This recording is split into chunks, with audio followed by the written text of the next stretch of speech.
Ayan.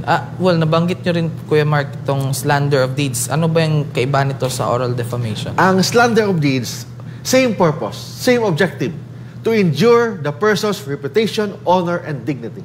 But ang pagkakaiba ng slander of deeds, it is a malicious performance of an act.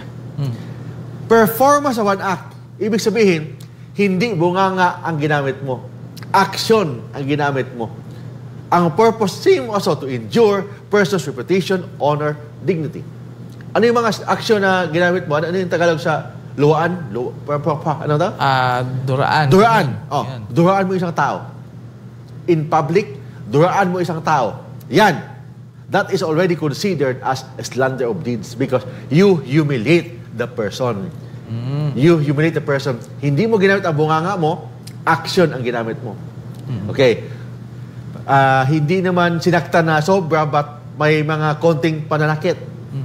Ang purpose doon is to injure the person's reputation, honor, and dignity. Still, slander of deeds.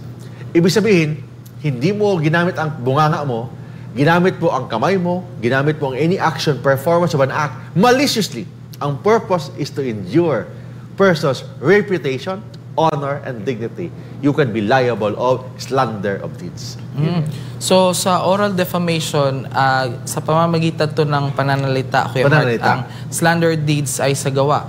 So, ano ang mga batas po na nag-govern sa both oral defamation at slander of deeds? Nakalagay po yan sa Revised Penal Code ng Pilipinas. Of course, may mga konting amendment na ito, but still, the Revised Penal Code under Article 358 and 359 of the Revised Penal Code.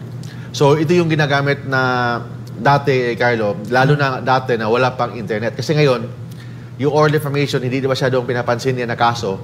Kasi may bagong kaso na ngayon na mas mabigat, yung tinatawag na cyber libel through under cybercrime.